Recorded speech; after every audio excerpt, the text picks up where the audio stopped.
Korean glass skin ये क्या है मैम, और क्या ये हमारे लिए है? कोरियन स्किन एक ऐसा एथनिक प्लेस है कोरिया जहाँ पर मेलानिन कम होता है लोगों में। जेंजी के लिए आप क्या कहने चाहेंगी? क्या उनको इतनी सारी स्किन की प्रॉब्लम्स हैं जितने वो प्रोडक्ट्स यूज़ करते हैं? बिल्कुल नहीं है मैम, इन्फ्लुएंस हो जा रहे हैं जी। स्किन इन्फ्लुएंसर्स से, स्किन इन्फ्लुएंस हो रही है। हाँ। क्या स्किन के लिए नींद इतनी ज़रूरी है? मैम, नींद से सेल्स रिपेयर होते हैं बॉडी के। अगर आपकी डीप स्लीप है, नींद अच्छी आ रही है, तो आपके सेल्स रिपेयर होंगे। जेंजी को बस इतना करना चाहिए तो वो स्किन की जेन प्रॉब्लम से बचेगा। सिरम्स आजकल ट्रेंड है, बट कुछ टाइम पहले सिरम्स की ज़रूरत नहीं थी, तब भी हाँ। स्किन ग्लो करती थी। जेंजी का मैं देख रही हूँ कि डैंड्रफ जो आ जाता है तो वो भी उन्हें प्रॉब्लम, फिलर्स की एंड बोटॉक्स की, क्या मैम, जेंजी को भी प्रॉब्लम? डर्मेटोलॉजिस्ट को डिसाइड करना चाहिए, उसे खुद चूज़ करना चाहिए, and that doctor should be very choosy कि हाँ, इसमें ज़रूरत है इस चीज़ की। बोटॉक्स सही नहीं है, कुछ भी इस तरह का निडल से डालना या फिलर्स डालना, और ये सब सही नहीं है, ये नेचुरल नहीं है।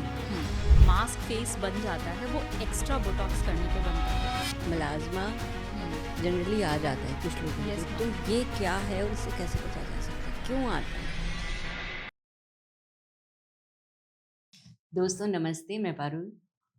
स्वागत है आपका हमारे स्किन केयर के जो दूसरे सेगमेंट में। और आपको याद होगा पहले सेगमेंट में हमने बात की थी डॉक्टर शिवांगी सिंह से, वो हमारे साथ बनी हुई हैं। तो उनसे अब हम बात करने वाले हैं कि 40 से लेके और फिर आगे 50-60s और आगे तक आपका स्किन केयर रूटीन क्या होना चाहिए, और क्या क्या ऐसी प्रॉब्लम्स हैं जो उस एज में आमतौर पर आती हैं, बालों को लेकर भी और स्किन को लेकर भी, और क्या ऐसा हो सकता है कि हम अपनी 30s 40s में ही ऐसा कुछ करें कि हम 50s 60s में भी हमारी जो है स्किन ग्लो करती रहे और अच्छी दिखे और रिंकल्स कम से कम दिखाई दें। तो ये बात करते हैं। डॉक्टर शिवांगी, आपका फिर से स्वागत है। Thank you ma'am. बहुत इम्पॉर्टेंट है मैम कि अगर आप एक टर्म है मैम, प्रीजुविनेशन, जी। जिसका मतलब है कि आप एंटी एजिंग प्रोडक्ट्स को इनिशियली स्टार्ट कर सकते हैं, 25 के बाद से स्टार्ट कर सकते हैं कि 30s 40s तक आप उस एज से भी यंग लगे, और 30 40s तक आपको ये समझ में आ जाए कि मुझे ये रूटीन फॉलो करना है ताकि 50s 60s में मैं अच्छी दिखूं, I feel still young.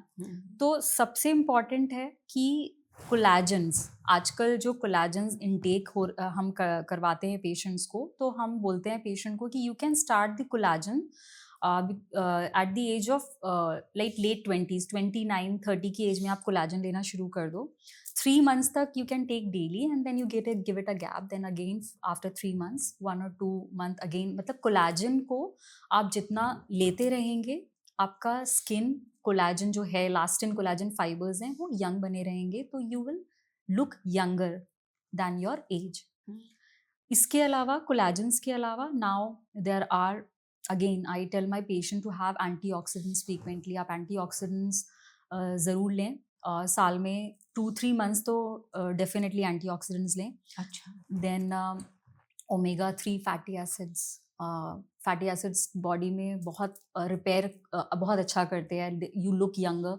Omega fatty acids लें। तो ये सप्लीमेंट्स, विटामिन डी, कैल्शियम बहुत ज़रूरी है। ये 2 चीज़ें आजकल मैं देख रही हूँ। B12 मोस्टली 30 से के बाद से B12 और विटामिन डी कम होता चला जाता है, तो ये 2 चीज़ें बहुत प्रॉब्लम करती है। Like vitamin D is important for repair, B12 is important for like nervous system, then your everything like hair fall, biotin भी कम होता जाता है। बायोटिन किस लिए इम्पॉर्टेंट है? नेल्स के लिए इम्पॉर्टेंट है, हेयर्स के लिए इम्पॉर्टेंट है, स्किन के लिए इम्पॉर्टेंट है। बायोटिन सप्लीमेंट्स लें, तो सप्लीमेंट्स ज़रूरी हैं। इसके अलावा सनस्क्रीन। अब आती है बात कि आप जैसे ही 30 40 के होते हो, आपको मिलाज्मा, मतलब pigmentation, wrinkles, sagginess, dehydrated skin, ये सब शुरू होने लगता है। तो इसमें फिर सनस्क्रीन बहुत इंपॉर्टेंट रोल प्ले करती है, इसलिए आपको सनस्क्रीन तो हमेशा ही लगानी चाहिए, चाहे आप किसी भी एज ग्रुप में हैं।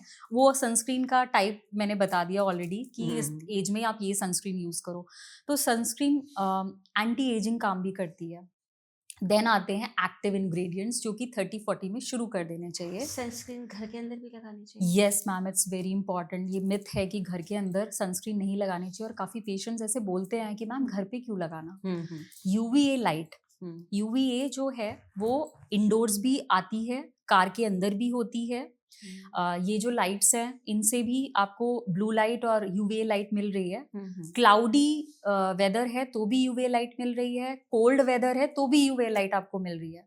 तो सनस्क्रीन मस्ट है, चाहे आप घर पे हैं, बाहर हैं, कार में हैं, कहीं पर भी हैं, सनस्क्रीन जरूर लगाएं। ओके, अब आप जो बता रहे थे। सो मैम, सनस्क्रीन इंपॉर्टेंट है। देन जो एक्टिव इंग्रेडिएंट्स हैं जैसे कि vitamin C, hyaluronic acids, then AHA, BHA। AHA में आता है आपका लैक्टिक एसिड्स वगैरह आते हैं। देन BHA में सैलिसिलिक एसिड आता है। No salicylic acid is for acne people. AHAs में glycolic acid, lactic acid rejuvenation करता है, तो ये आप यूज़ करना शुरू कर सकते हैं। देन रेटिनॉल, रेटिनॉल पे तो मैम एक अलग ही सेगमेंट बन सकता है। Retinol is so important after the age of 30s। इसे रेटिनॉल को आप सीरम फॉर्म में शुरू कर सकते हैं। Then I have seen people using tretinoin cream, इस तरीके की क्रीम्स यूज करते हैं विद अ सैंडविच टेक्निक कि पहले मॉइस्चराइजर लगाया, फिर थोड़ा सा ट्रेटिनॉइन लगाया और उसके बाद फिर मॉइस्चराइजर लगाया। That is called as sandwich technique. ये एक ही बार में लगा लेना होता है फेस पे? हाँ मैम, थोड़ा सा मॉइस्चराइजर, देन थोड़ा सा रेटिनॉल, देन थोड़ा अगेन मॉइस्चराइजर। तो दिस कॉजेज, ये सेल टर्नओवर बढ़ाता है, तो the skin looks very glassy, tight. पर ये आपको 30s से हफ्ते में 1 दिन करके रेटिनॉल्स 1 से 2 दिन शुरू करने चाहिए। फिर 40s में हफ्ते में 3 दिन कर देने चाहिए। और 50-60 में तो कोशिश करनी चाहिए कि retinol you should apply frequently. ये मेन स्किन के लिए भी काम करेगा? बिल्कुल करेगा मैम, उन्हें भी करना चाहिए? करना चाहिए। Okay. और इसके अलावा फिर मैम अब आती है बात ट्रीटमेंट्स की। तो जैसे बोटॉक्स है, तो 2 तरीके के रिंकल्स होते हैं, डायनेमिक और स्टैटिक।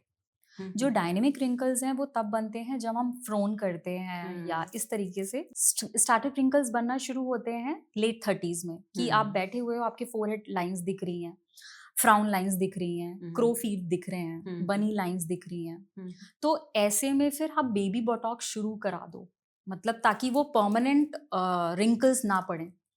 तो बेबी बोटॉक्स आप 30s के बाद में शुरू करा दो।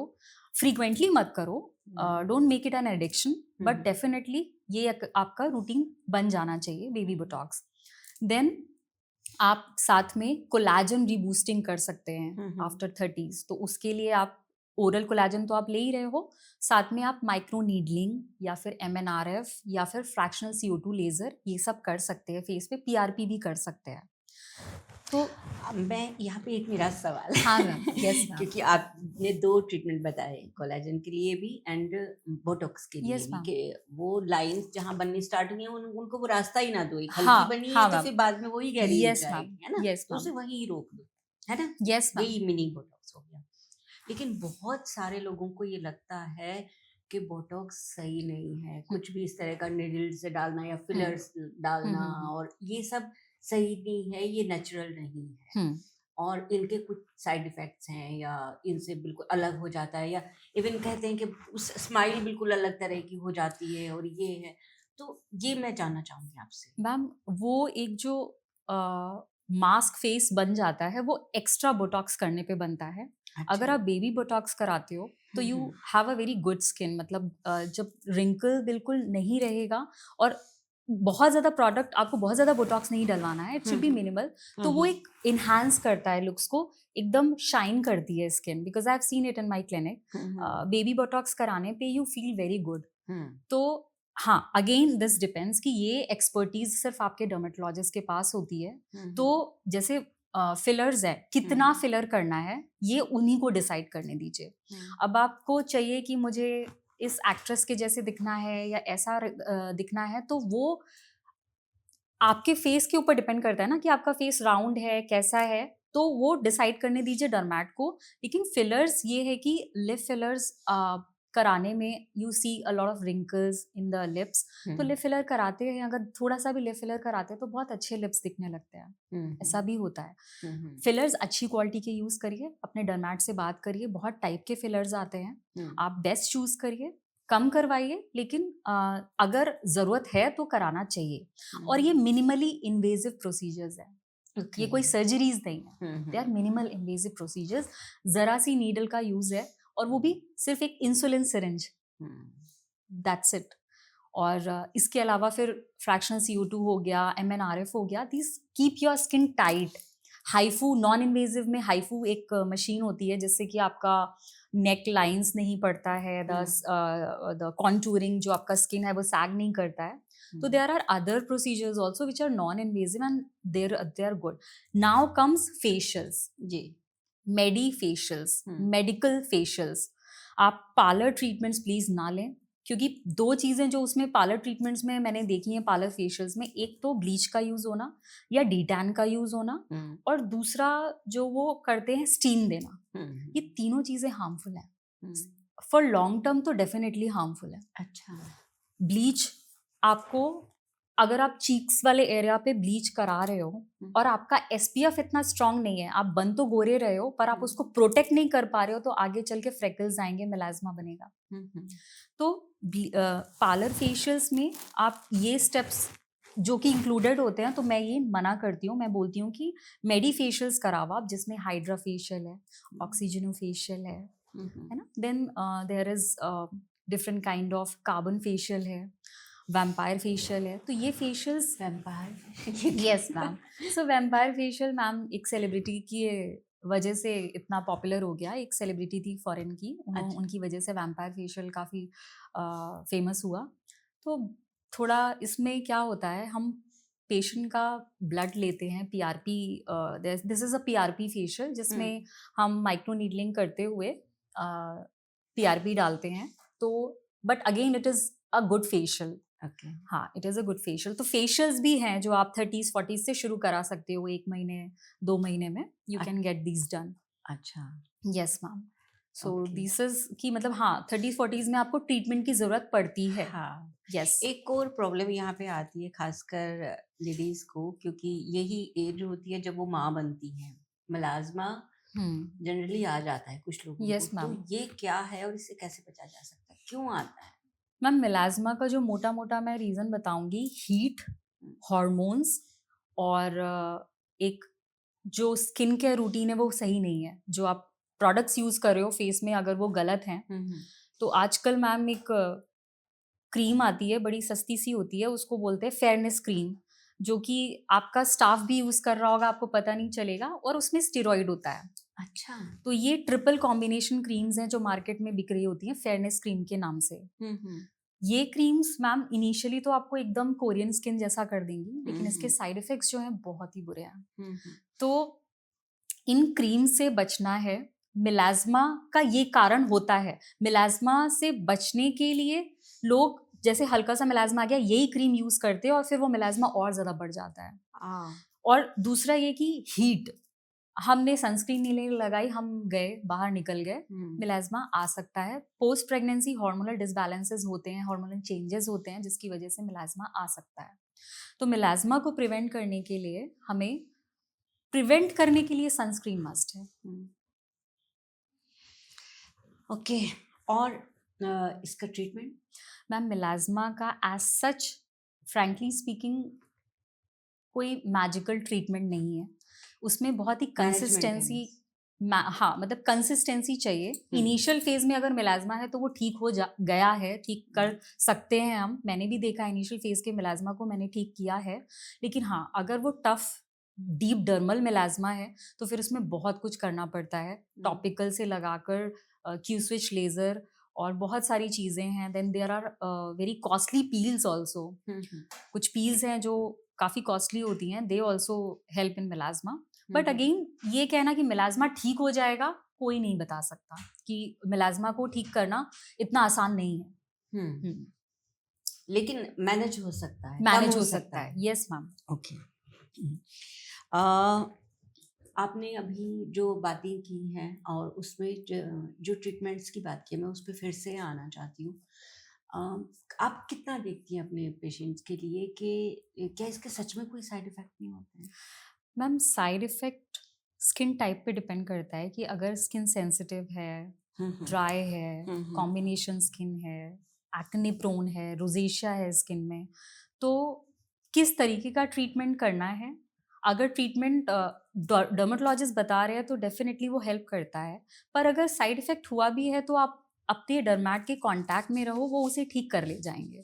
हुँ, हाँ, मतलब ऐसा कोई साइड इफ़ेक्ट नहीं होता है कि बहुत कोई ब्लंडर हो गया, हुँ, थोड़ा बहुत इरिटेशन हो सकती है, पर्जिंग हो सकती है, रेडनेस आ सकती है, तो उसके लिए dermat will explain you everything. हुँ, वो हुँ, क्रीम्स और टैबलेट्स वो सब अपनी रेडी रखते हैं कि अगर कुछ ऐसा होता है, वैसे होता नहीं है ma'am, we guide them very nicely कि पोस्ट फेशियल या पोस्ट ट्रीटमेंट क्या आपको रूटीन फॉलो करना है next 7 days, post laser hair reduction क्या रूटीन फॉलो करना है, ये सब हम पेशेंट को पहले से ही बता देते हैं। ओके। हुँ। तो अगर कुछ लोगों में हेयर के बारे में जैसे अभी आपने बात की, तो मैं पहले सर के बालों के बारे में बात करना येस चाहती मैम। हूँ, क्योंकि कभी-कभी क्या होता है एक एज के बाद आके ना वो हल्के हो जाते हुँ। हैं, है ना? या बहुत ज़्यादा झड़ रहे हैं बाल, या फिर ये वाला एरिया जो ये वाला एरिया यहाँ थिनिंग, से हेयर कम थिनिंग। होने लगते यस हैं, मैम। स्ट्रेंथ कम हो हुँ, जाती है। हुँ। तो ये क्यों होता है और इसे कैसे ठीक किया जा सकता है? मैम सबसे ज़्यादा तो आजकल जो पार्लर ट्रीटमेंट्स हैं वो डैमेज कर रहे हैं हेयर्स को। अच्छा। आप जाते हो पार्लर,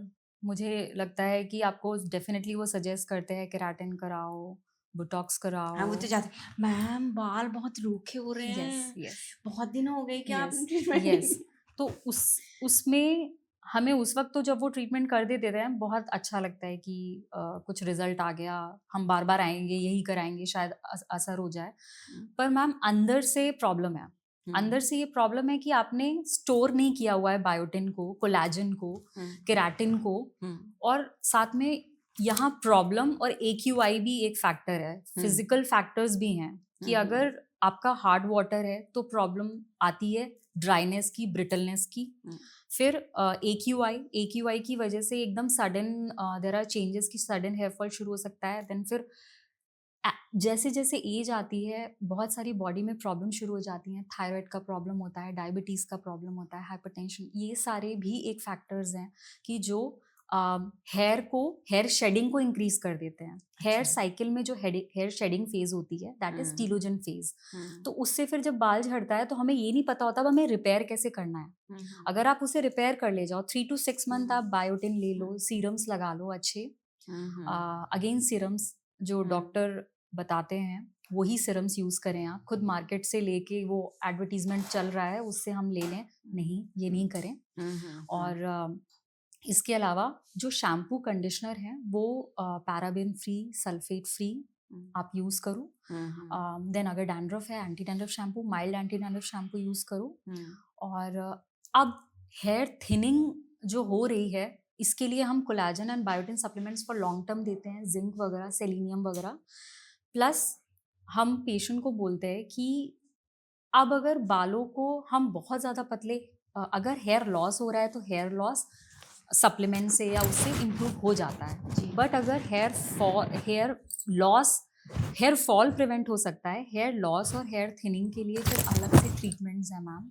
अच्छा, आप उसके लिए भी ट्रीटमेंट्स हैं? उसके लिए भी ट्रीटमेंट्स हैं मैम, जैसे ओके, पीआरपी हो गया, देन मीज़ोथेरेपीज़ हो गए, हाँ, देन एक्सोसोम थेरेपीज़ आ गई हैं हाँ, मार्केट में। सो ऐसे बहुत सारे ट्रीटमेंट्स अच्छा, आए हैं जो ओके, कि बालों को थोड़ा बेटर कर देते हैं एज़ कम्पेयर टू जो प्रॉब्लम हो रही है। बट अगेन मैं यही बोलूँगी कि जो आप ये जी, ट्रीटमेंट करते रहते हो, ब्लो ड्राई कर रहे हो रेगुलरली, पर्मिंग कर रहे हो, उसके अलावा वो हेयर नुकसान की कलर्स चीज़ें यूज़ कर हैं। रहे हो, हुँ, मार्केट से कोई भी कलर उठाया, बालों में लगा लिया, हुँ, ग्रेइंग के लिए, ग्रेइंग को हुँ, छुपाने के लिए। हुँ, नहीं, आप एक बार डर्मैट से मिल लो, एक पूरा प्रॉपर रूटीन ठीक बनवा है। लो हेयर केयर का, that is the best. Doctor, laser hair reduction के लिए मैं जानना चाहूँगी कि बहुत सारी लड़कियाँ कराती हैं, तो क्या ये सही है फुल बॉडी के लिए या कहीं भी? किस तरीके से और कैसे होता है? क्या पेनफुल होता है? और वही मेरा सेम क्वेश्चन, साइड इफ़ेक्ट्स तो नहीं है कुछ? मैम लेज़र हेयर रिडक्शन आज के टाइम पे इतना कॉमन हो गया है कि मतलब now the parlours are also keeping good machines, है ना? तो इट्स नॉट पेनफुल, प्रिकी होता है, प्रिकी Pricky, सेंसेशन होता है, बट पेनफुल नहीं होता है। और फुल बॉडी करा सकते हैं, बट हाँ डिपेंड करता है, हम चेक करते हैं हेयर्स कि अगर कोर्स, जितना कोर्स हेयर होगा उतना अच्छा लेज़र हेयर रिडक्शन का रिजल्ट होगा, जितना फाइन हेयर होगा उतना लेज़र हेयर रिडक्शन लंबा चलेगा।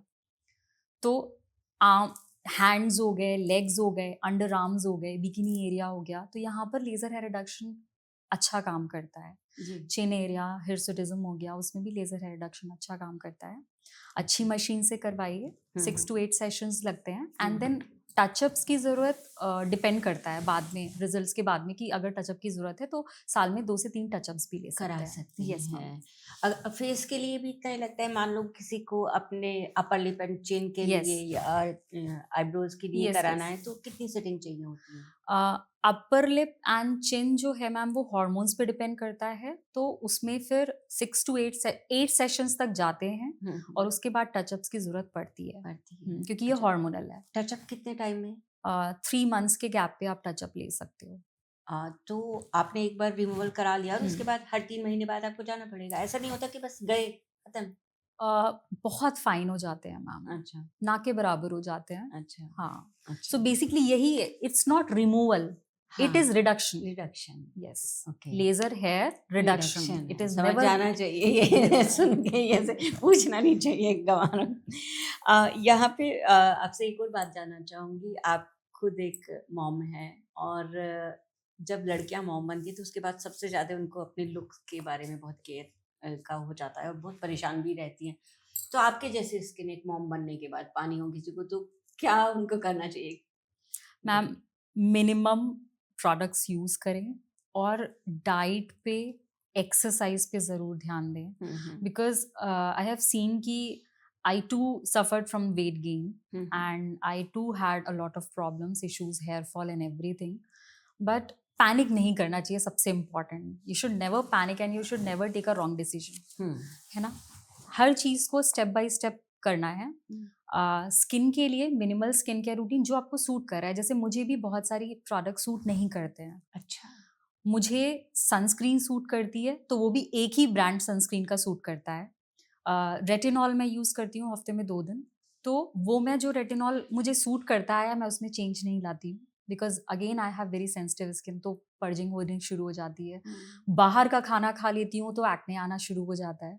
तो this is the thing you should know कि आपसे ज़्यादा बेटर आपको कोई नहीं जानता है, और आप ही अपना ट्रीटमेंट समझ सकते हो कि मुझे अगर डॉक्टर ने ये बोला है कि ये नहीं करना है, तो जैसे एक्सरसाइज है, 20 मिनट्स की एक्सरसाइज सबको करनी चाहिए। अच्छा, 10 मिनट्स का योगा सबको करना चाहिए। और डाइट में जो हम बचपन से खाते आए हैं, मम्मी के हाथ का बना खाना, वही खाना कोशिश करें कि हम रोज खाएं। और बाहर खुद का बनाए खाना, उसे?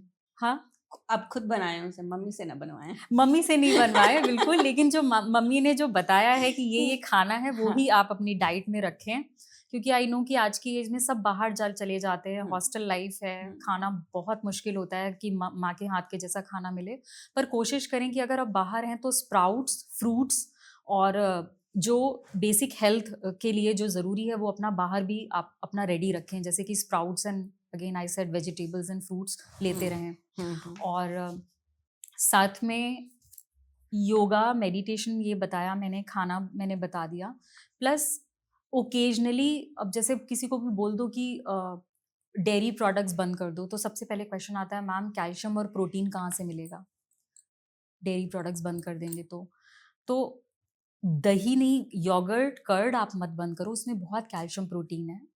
साथ में आप रागी में भी बहुत कैल्शियम प्रोटीन होता है मैम, आप स्विच कर जाओ, मतलब मल्टीग्रेन आटे पे स्विच कर जाओ, या फिर ये जो अपना पुराना स्टाइल था मिलेट्स वगैरह खाने का, वो शुरू कर दो, कैल्शियम प्रोटीन उससे मिल जाएगा। बट डेयरी प्रोडक्ट्स के साइड इफ़ेक्ट्स भी बहुत हैं, कि ब्लोटिंग होना, लैक्टोज इंटॉलरेंस होना, फिर उसके बाद में इंसुलिन लाइक ग्रोथ फैक्टर बढ़ जाता है बॉडी में, जो कि अगेन नेक पिगमेंटेशन, अंडर आर्म पिगमेंटेशन, इस एरिया का पिगमेंटेशन शुरू कर देता है, एक्एंथोसिस बोलते हैं उसको। तो फूड हैबिट्स तो डेफिनेटली अच्छी रखनी चाहिए एट एनी एज। और so this is very important कि आप अगर मदरहुड के बाद में ना आपको सबसे ज़्यादा डिसिप्लिन मेंटेन करना है, जबकि पोस्टपार्टम डिप्रेशन में भी आप तभी जाते हो तो उस टाइम पे उस चीज से निकलना प्लस एक डिसिप्लिन्ड लाइफस्टाइल जीना, अगर वो टाइम आपने जी लिया तो फिर आप आगे भी फ्यूचर में you will be able to maintain, you will be a Santoor mom forever. Forever. Yes ma'am.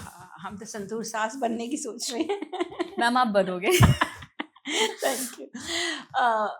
मैं अपने लिए भी जानना चाहती हूँ। अच्छा Yes, चलिए, ma'am. मान लीजिए मेरी एज की कोई लेडी है और जी, जो ma'am. भी मेरे फेस पे आपको दिख रहा है, यस मैम। क्या क्या कराना चाहिए ट्रीटमेंट, और क्या स्किन केयर होना चाहिए, क्या क्या प्रॉब्लम, जैसे थोड़ा थोड़ा यहाँ पे कुछ है राइट और मैम। यहाँ भी लाइंस आने लगी हैं, यस मुझे मैम, ऐसा यस लगता मैम। है, तो क्या होना चाहिए, एक पूरा बता दीजिए। मैम आपके जो है सबसे इम्पोर्टेंट कि मैम वेट आप कंट्रोल रखना। जी दूसरा, जो शुगर और सॉल्ट इनटेक है उसको मिनिमम कर दीजिए। जी थर्ड थिंग इज कि कोशिश करें कि 10,000 स्टेप्स डेली वॉक कर ले जाएं, जी और खाने के बाद करें तो बेस्ट है। इसके अलावा स्किन केयर रूटीन में आप मॉर्निंग में एक जेंटल क्लेंजर रखें, 50+ SPF का सनस्क्रीन रखें। सीरम्स में मैम आप हाइलुरोनिक एसिड और विटामिन सी मॉर्निंग में, इन दोनों को ऑल्टरनेट यूज़ करिए। शाम को अगर आप मेकअप आपने यूज़ किया हुआ है तो शाम को अगेन मिसलर वाटर से the cheek area makeup removal, eyes and lips का with coconut oil, and then उसके बाद में आप रेटिनॉल हफ्ते में 3 दिन यूज़ कर सकते हैं, अच्छे ब्रांड का रेटिनॉल सिरम। साथ में आप एक आजकल पेप्टाइड सिरम्स आ रहे हैं, they are very good anti ageing products.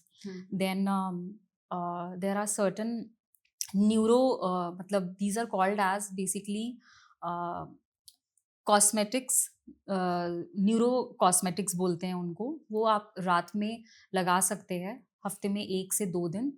थोड़ा सा टिंगलिंग करते हैं but they also give a very good result in, अगर आप लॉन्ग टर्म यूज़ करेंगे तो जो छोटा छोटा रिंकल्स आया भी है तो वो उससे हट सकता है। देन फिर आप हाइड्रा फेशियल्स वगैरह ले सकते हैं कभी कभार, जो मेरी फेशियल्स होते हैं।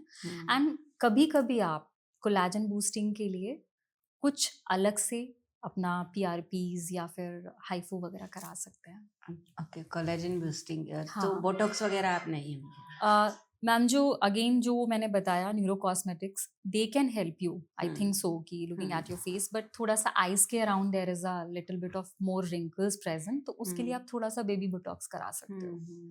और आईज को भी लिफ्ट करा लेते हैं कुछ लोग हाँ ना, मैम, जैसे ये हाँ ऐसे हो जाती हैं हाँ तो मैम। उसको भी दिस कराना। Can be done through thread lift also, through Botox also, okay, this can be done. तो ये क्या सर्जरी होती है इसके, इसको ऐसे ऊपर कर देने के लिए, या फिर ये चीजें हटा देने के लिए क्या? मैम सर्जरी भी एक ऑप्शन है, आजकल ओके, तो लोग सर्जरी भी करा रहे हैं। हाँ, लेकिन ये it can be improve through botox as well as through thread lifts. अच्छा ये देर क्या इज होता है? Ma'am, there are threads hmm available in the market which hmm can, hmm मतलब इट्स अ थोड़ा सा इन्वेजिव प्रोसीजर है, हम्म जिसमें आप there can be lift of the cheeks, hmm the jaw lines also, neck also, and the eyebrow lift also through hmm threads. Hmm So this can be done at your age. Okay. This can be done. चलिए देखते हैं जिसमें दर्द ना हो। सोचेंगे। Last में मैं पूछना चाहती हूँ, 2 मेरे सवाल हैं। एक तो मेंटल हेल्थ को लेके मैं जानना चाहती हूँ कि मेंटल हेल्थ का कितना कंट्रीब्यूशन है स्किन की प्रॉब्लम्स के साथ में, और खासकर मिडिल एज वाले लोगों के लिए। मैम, जैसे मिडिल एज आती है, स्लीप साइकिल डिस्टर्ब होने लगती है, जी then you kind of body में पेन शुरू होना, spasms, different kind of hair fall, और इस तरीके का ना। मेंटल हेल्थ सबसे इम्पॉर्टेंट है कि वो सबको, मतलब it's not important for this age only, 50 से mental health should be taught from the beginning. Like 13 की एज के बाद में ही ना बच्चों को मेंटल हेल्थ के बारे में आपको बताना शुरू कर देना चाहिए कि अगर आप खुद मेंटली इमोशनली स्ट्रांग नहीं रहोगे, बहुत सारे तरीके के क्वेश्चंस होते हैं जिसमें इंटेलिजेंट क्वेश्चंट, और तो एक मेंटल हेल्थ, इमोशनल क्वेश्चंट और ये सब मिलाकर आपको स्टार्टिंग से ही मेंटल हेल्थ पे अलर्ट रहना चाहिए। एंड जैसे जैसे एज होती है, हमारे जो गुड हार्मोन्स हैं वो रिलीज होना कम होने लगते हैं और बैड हार्मोन शुरू हो जाते हैं। तो उसके लिए then again exercise, diet, meditation, ये सब बहुत ज़रूरी है। स्लीप 6 to 8 आवर्स का स्लीप बहुत ज़रूरी है, that should be a sound sleep. और जो सबसे इम्पॉर्टेंट है मैम वो है टाइम से सोना, टाइम से खाना। ये दो अच्छा। चीज़ें बहुत इम्पॉर्टेंट हैं। Gut and skin are directly related. Time से सो जाएंगे तो आपको बिल्कुल भी फुल डे थकान महसूस नहीं होगी। टाइम से खाएंगे तो गैस्ट्रिक इश्यूज नहीं होंगे। फेस अपने आप ग्लो करेगा। करेगा। यस फ्यूचर क्या है स्किन का और स्किन केयर मैम। का, क्योंकि इतने सारे ट्रीटमेंट्स आ रहे हैं और एक न्यूरो कॉस्मेटिक्स करके एक नया टर्म आ रहा है, न्यूरो कॉस्मेटिक्स ये क्या है? मैम ये टारगेट करेगा स्किन और ब्रेन के एक्सेस को, जिसमें आपका ब्रेन भी रिलैक्स फील करेगा टॉपिकल क्रीम्स लगाकर। और स्किन तो अच्छा फील करेगी ही करेगी। Skin will also grow and the mind will also remain in the state of सिर्फ वो कामनेस। कोई क्रीम अप्लाई करने यस से मैम, ब्रेन को? यस मैम, उसमें शुरुआत हो चुकी है। लाइक आर्जेरिलीन, कैनाबिनॉइड्स और अश्वगंधा, सेंटेला एशियाटिका, इस तरीके के ingredients को मिला के there are certain creams coming in the market which is now going to be the next generation cosmetic routine. हाँ, okay, yes ma'am. Interesting. And last में मैं पूछना चाहती हूँ कि आपके जो प्रोफेशनल ट्रीटमेंट्स हैं उनमें और क्या होने वाला है? क्या आपको एक्साइटेड करता है सबसे ज़्यादा एज ए डर्मेटोलॉजिस्ट कि अब अरे ये होने वाला है और ये वाली चीज़ है, या हो रहा है या शुरू हो चुका है कि ये चेंज कर देगा पूरा स्किन केयर को? मैम मुझे तो ऐसे लगता है कि अभी तक तो हम इन्वेजिव प्रोसीजर्स, थोड़े बहुत भी मिनिमल इन्वेजिव प्रोसीजर्स कर रहे थे। अब जो एरा आएगा वो सिर्फ टॉपिकल में ही ना, देयर विल बी बहुत ज़्यादा इफेक्ट आपको दिखेगा कि आपको वो मशीन्स लगेंगी कि अब इनकी ज़रूरत नहीं है। सिर्फ क्रीम्स वगैरह भी एक लेवल पे हेल्प करना शुरू कर देंगी अगर साइंस और स्किन दोनों मिल गए तो, न्यूरो साइंस और स्किन मिल गए तो जो एरा है। और AI is going to make the Gen Z's skintellectuals. हाँ। Gen Z's को AI धीरे धीरे skintellectuals में कन्वर्ट कर देगा। उन्हें खुद आइडिया रहेगा कि अभी तो there is a bone, तो they are confused, हाँ, most of them. But yes. AI will help them to understand कि किस एज में क्या यूज करना है। तो डॉक्टर भी हेल्प करेंगे और AI भी हेल्प करेगा। हेल्प करेगा। Yes, तो यानी ma'am. कि आपको लगता है कि स्किन केयर में या डर्मेटोलॉजिस्ट को एआई अच्छे से हेल्प करने वाला है? हम करेगा डेफिनेटली। ये नहीं फील्ड ही कहूंगी कि ऐसी है। आपको पूरी सोली तरीके से AI को ही ट्रस्ट करना है, hmm, but AI is going to give a direction and a hmm. Doctor is going to help कि yes if this is true then उसे कैसे ट्रीट करना है। This is in the hands of doctors. Last में आप जो भी बताना चाहती हैं अपनी तरफ से, और स्किन केयर हर एज के लिए अलग अलग आपने बता ही दिया है, लेकिन उसमें हर एक के लिए डूज एंड डोंट्स क्या होने चाहिए 50s 30s 40s 50 और 60s सब में? डूज मैम, जितना स्किन मिनिमलिज्म, जितना स्किन में कम से कम चीजें आप यूज करो, that is the do's. And don'ts में आता है एक्ने आ गया, उसकी पॉपिंग करना, देन पार्लर में जाकर आज स्किन ग्लो करानी है तो कुछ गलत सलत करवा लिया, रेजर कर लिया घर पे हेयर्स को देख के, ये डोंट्स। और अगेन दैट DIYs कर लिए बिना जाने कि क्या लगाना चाहिए क्या नहीं लगाना चाहिए, घर से उठाया ये हमने यूज कर लिया। Don'ts are these. देन एक मैंने जो बहुत कॉमनली देखा है, लोग हैंड्स को ना बहुत फेस पे टच करते हैं, तो that causes frictional pigmentation, frictional acne. तो मैं ये बोलूँगी कि हैंड्स बार बार आप फेस पे मत ले जाओ, it is again don't. Then don'ts में आता है कि बिना जाने मार्केट में एक फिल्टर लगाकर एक अच्छी सी स्किन दिखा दी, तो उसने एक ब्रांड प्रमोट कर दिया, आप जाके मार्केट से ले आए और आपने फेस पे लगाया, पता चला सूट ही नहीं किया। तो ये दीज आर द डोंट्स, है ना। Do not run in that same race जिसमें सब दौड़ रहे हैं। थोड़ा सा रिसर्च करके काम करें। और मेन को भी स्किन केयर करना चाहिए एटलीस्ट 50 वालों को, क्योंकि आजकल बच्चे तो कर रहे हैं, लड़के तो बहुत कर रहे हैं, लेकिन उनकी सबसे ज्यादा जो स्लो है इसमें, सबसे पीछे जो है मुझे लगता है वो 50s वाले मैन है। जाने लगे हैं लेकिन करते क्या है, वो किसी ने मैनिक्योर पेडिक्योर करा लिया बस हो गया, या फिर फेस मसाज ले लिया। तो उनको क्या क्या करना चाहिए उनकी एज के लिए? आप प्लीज बताइए कि उनके भी तो चेंजेस हो रहे होंगे ना। यस मैम, हो रहे हैं, बट वो थोड़ा एक मैम जो उनका थॉट प्रोसेस है वो अभी भी वही बैक है कि मतलब जैसे हमारे दादा बाबा ने कुछ नहीं किया, हम भी नहीं करेंगे, पर ऐसा नहीं है। The things are changing, environment is changing, food is changing, so आपको स्किन केयर भी चेंज करना पड़ेगा। सो मेंस को सनस्क्रीन ज़रूर लगाएं, then at least oral collagen supplements या जो ओरल सप्लीमेंट्स हैं, zinc, calcium, magnesium, vitamin D, B12, folic acid, ये सब अपना देखें कि ये ठीक है कि नहीं बॉडी में। और बहुत ज़्यादा नहीं तो कुछ बस बैरियर रिपेयर के लिए, स्किन बैरियर रिपेयर के लिए कुछ अच्छे लाइट वेटेड मॉइस्चराइजर्स यूज़ कर लें, जेंटल क्लेंजर यूज़ कर लें, सनस्क्रीन यूज़ कर लें, काफ़ी है। काफ़ी एक कई लोगों को ऐसे प्रॉब्लम होती है कि वो हाइजीन का कोई प्रॉब्लम नहीं होता है, सब कुछ ठीक है, सब अच्छे से करते हैं, लेकिन उसके बावजूद भी उनको लगता है कि हमें स्मेल अच्छी नहीं आ रही है स्किन से। तो क्या ये और ख़ासकर ये मैंने देखा है कि 50s में जाके मेंस को ज़्यादा ये आती है, मेन को ज़्यादा आती है कि अरे मतलब स्मेली एक अलग तरीके का जो, तो वो क्यों होता है? क्या वो स्किन का ही कोई चीज़ है? मैम बॉडी ऑर्डर, बिकॉज उस वक्त again there are the glands are again changing, तो एक ऑर्डर है जो आती है, तो उसमें अगेन मैं बोलती हूँ कि gentle body washes, gentle shampoos करना चाहिए यूज। ऐसा नहीं है कि आप एक्चुअली वो सोप यूज ही नहीं करते हैं, that why there that smell comes. तो सोप डेफिनेटली जो अल्कलाइन सोप्स हैं वो तो मैं बिल्कुल बिग नो फॉर दैट, लेकिन हाँ कुछ अच्छे सोप्स हैं, कुछ अच्छे ब्रांड्स के सोप्स हैं या बॉडी वॉशेस हैं, वो तो ओल्ड एज में भी यूज़ करने चाहिए। Shampoo, gentle shampoo old age में भी यूज़ करना चाहिए। अगर वो यूज़ कर रहे हैं तो ऑर्डर नहीं आएगा। नहीं आएगा। Yes ma'am.